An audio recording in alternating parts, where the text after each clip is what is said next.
So karong hapon guys, today, this afternoon, I'm going to unboxing. So, yeah, this one. So, nag-order ko sa GNT na kiluhan.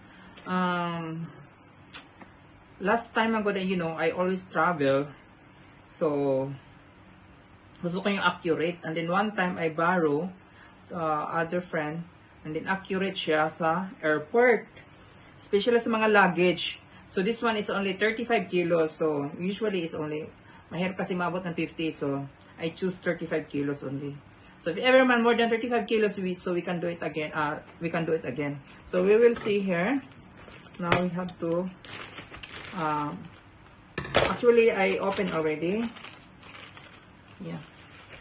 So, this is it inside. So, with bubbles. And,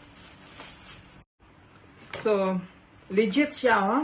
I thought it's not legit. Oh, it's not legit. So, legit siya. Ito siya kiluhan.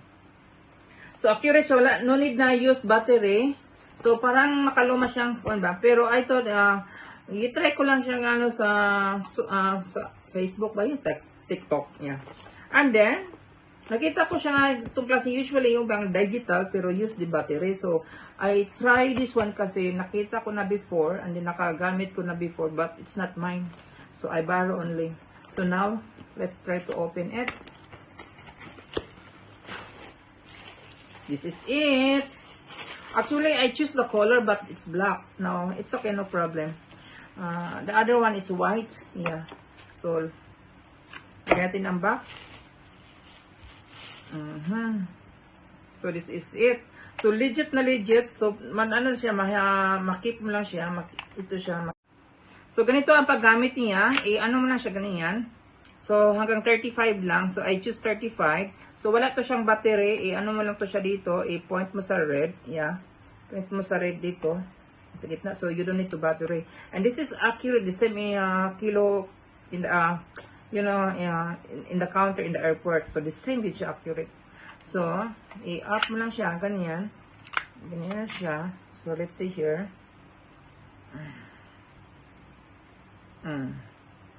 Magkano ba yun siya? So, baliktad ang camera. So, tingnan natin. 4 kilos. So, you see? It's only 4 kilos. And this one, guys, is not expensive.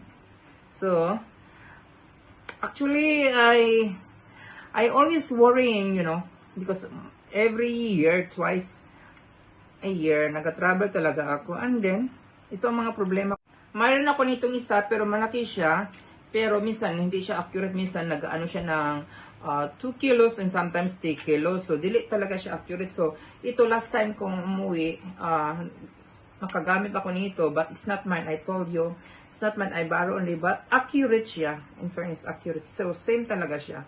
So, sulit na sulit ang pag-ano ko sa online. Akala ko, bibigyan ako ng yung ano ba yun? Bairan sa sundang. So, legit na legit siya. So, pwede mo siya, ano lang talaga siya, very handy. Very handy, hindi siya mabigat. And then sa likod, ito siya, ikabit mo lang siya dito sa likod. After that, magamit ka. Kabit mo lang yan, di ba? Saan ka pa? And then, madala mo kahit saan. You see? I'm so happy. So, thank you so much. Akala ko mabudol ako sa order ko. So, now, we will try. So, my luggage here. This is, we have, may ano patak ko, Philippine Airlines. This is 30 kilos. No. 30 o 35? 30 kilos. Yeah, 30 kilos. So, sobrang bigat nito. So, try natin. So, lagay natin ito dito. So, 0, 0. Kita nyo? 0, 0. Try natin kung ilan ba talaga.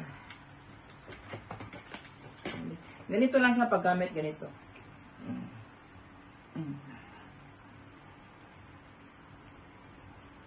So, magkano? Ilan ang kilo? So, ilan ang kilo? Tingnan natin. 5, 6, 7, 8 kilos. You see? 8 kilos only. 8 kilos. Panalo. So, sulit. Kasi next month, magta-travel tayo ng overseas. So, and then we're gonna stay there for 1 month sa overseas. So, yun. Masaya ako nito. Sobrang saya ako nito. Legit na legit. So, kung gusto ninyo, pwede kayo i-PM nyo ako at ibigay ko sa iyo ang link kung saan ko ito na-order. Actually, may raming kulay siya. I choose black, at first black, but na-realize ko, parang gusto ko din ang white. But, when I change, hindi na talaga nabago. Ang binigay sa akin is color black. So, no problem. Maganda naman talaga siya. Okay, no problem. So solid na solid. So, ready to fly, and we're gonna stay for overseas 1 month. Okay, yun lang. Bye for now. I'm happy.